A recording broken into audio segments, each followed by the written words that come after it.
Welcome back to the $3 Podcast, the show where $3 take on B2B and building a family business from the inside out.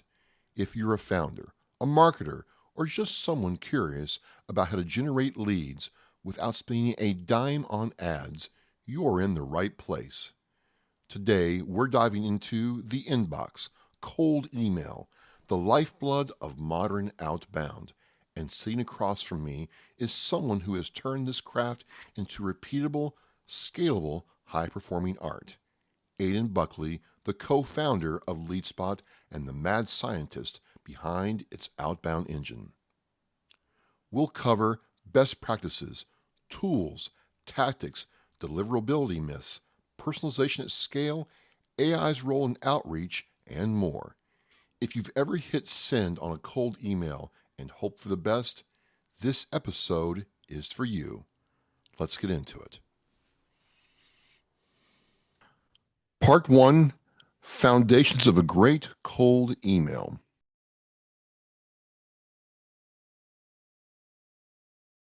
Aidan, let's start simple. What makes a great cold email campaign in 2025? Well, I'd say a few things. Definitely relevance. You want to be sure that you're 100% talking to the right person, always reaching out to the right people.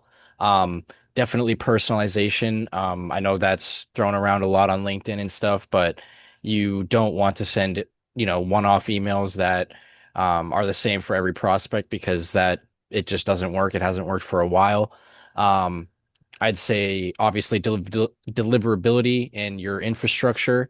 Um, Super important to maintain deliverability. Stay on top of that. Run deliverability tests. Ensure that you're using the best providers. We stand by Hypertide, so I'd say just use Hypertide. Um, but you want to be sure that you're talking to the right people. Um, Not annoying anyone with what you're saying. You want to come off, human, not shoving a pitch down their throat, and you want to, stay on top of your systems and always be tweaking it. If something's not working, fix it. If an email account's burned, replace it. Things like that.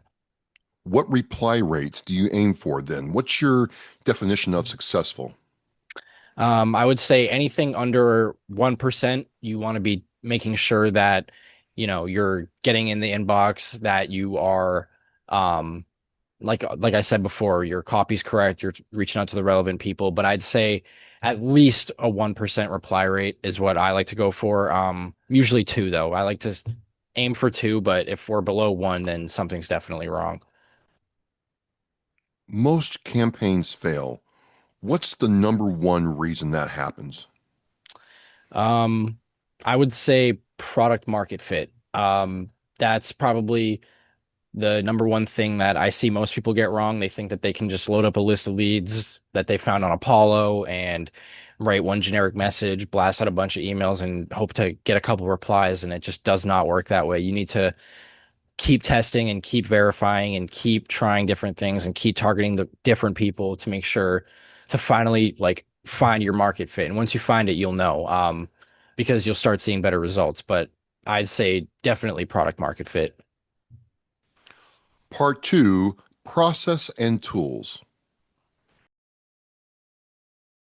Can you walk us through your workflow from an idea to send? Yep. Um, so it would start off something like going on, well, basically, if we onboard a client, we'll know who their ICP is or come up with an ICP ourselves. But we get a basic idea of who we want to be targeting and why. And then I would probably go to LinkedIn or on Clay itself and make a list of leads. And then within Clay, enrich, verify the emails, segment down to be sure that these people fit exactly who we want to be targeting.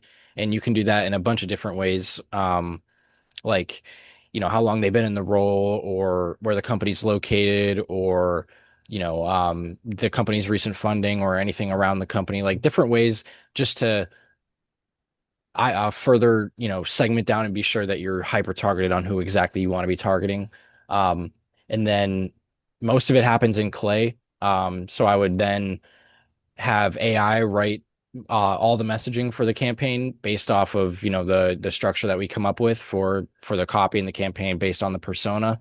And then um yeah, basically just run that, make the whole list fully enriched with messaging and everything, throw it into Smart Lead or Instantly, and then send away. And then, like I said, just keep on top of everything, keep testing. If it doesn't work, we change, refine, and then, yeah. But it's basically make an ICP, get the leads, and then enrich in Clay, make the messaging, and then send.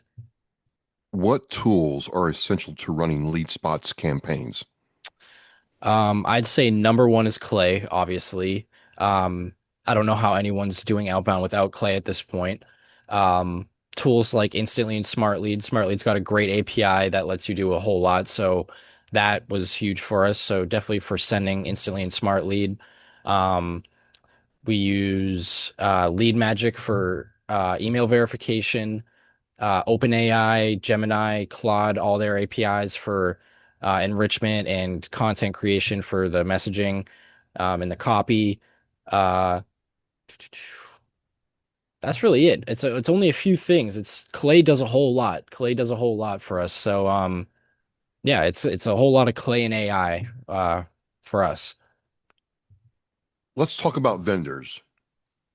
Smart Lead versus Instantly. Who's better and why? Um, I would say that Smartlead is more like an Android, and Instantly is more like a iPhone, where Instantly is super nice and polished, and it works great. And Smartlead is a little bit more technical. It takes a little bit more to set up. The user interface is not as friendly as Smart or Instantly, but they have a super, super complex API. They have a whole lot going on in the back end that, lets agencies like ours power a whole lot of different things behind the scenes for us and clients. So they're both great tools, but I'd say Smart Lead for more, more complex things. And if you're, using the API, but they're both great. How many domains and inboxes do you usually run per campaign? I'd say we probably get around 200 inboxes per campaign, which is, I'd say, I think 4 domains. We usually send around 500 emails a day for clients. So we'd like to stay around uh, the we send around 10,000 emails a month for clients. That's what we send for clients. It's around 200 inboxes and 4 domains. Any tips then for staying out of spam and keeping deliverability high? My number one tip for that would just be to just use Hypertide again. Um, they've been a great vendor. We have inboxes with them that we purchased like 6 months ago now, and they're still delivering just fine. Um, and yeah, just go with Hypertide. Part 3, Personalization, AI, and the Future. How do you scale personalization without losing your mind? Clay. Clay does it all. Clay's great. It lets me, test different prompts, test different AI models, different AI agents, and then pick out the best research easily, run all the rows in one place. It's great. So you keep mentioning AI in your workflow. How does that show up? Things like research into the company, so you could have it go on the company's website, decide what they do, figure out who they sell to, what they sell. Um, I would do it for things like deciding if a company's B2B or not, what they sell, what kind of teams that they have structured, things like that to further segment down the lead list. And then also it shows up in messaging. A lot of the messaging that we send out on our email campaigns is fully AI written, just with super, super complex prompts to be sure that it's perfect for what we want, but it does a lot for us. Is AI helping or hurting cold email then? I would say both. It's definitely everybody's super hypersensitive to it now. You can't even put an M dash in an email without, getting told that you're using ChatGPT now. So you got to stay on top of it. You got to be changing the ways that you do things, the things that you say. Um, every day, the best thing yesterday is like used up and dried up and everybody does it and everybody's seeing that in their inbox the next day. So you got to be sure that you're standing out in some way. It's great for cold email, but I'd say there's a lot of people just doing the generic stuff that's kind of making it harder for, people that actually do quality work to show up in the inbox. Part 4: Metrics, Challenges, and Advice.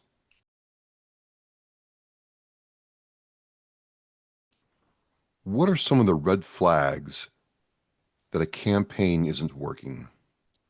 Like I said earlier, I would definitely say under 1% response rate after the first even day, honestly. Um, Go back and look, split test copy, split test who you're targeting, split test everything and make sure that, you're resonating. But again, 1% reply rate is what you should be seeing at least. What's the hardest part of cold email most people underestimate? Again, I'm gonna probably go with product market fit. It took us a long time to finally realize how to say what we were saying or selling and frame it in the right way for an email to the right person in the right way. Um, but once you do hit it, you'll feel it, like I said. But I again, I'm gonna say product market fit for that one. Last question to a great conversation. What's one cold email mistake you never want to make again? Either sending the same email to the entire list or using quick question in the subject line. That's a wrap on episode 5 of the $3 podcast. Huge thanks to Aidan Buckley for sharing a behind the scenes look at how LeadSpot runs cold email at scale. If you're trying to book more meetings, close more pipeline, and cut through the chaos in your inbox, you now know who to call. Make sure to subscribe on Spotify, Apple Podcasts, or wherever you listen. And if this episode helped you, do us a favor and send to someone who's still stuck in the just following up phase. Until next time, this is Travis signing off for the $3 podcast, where family, funnels, and the future of lead gen collide.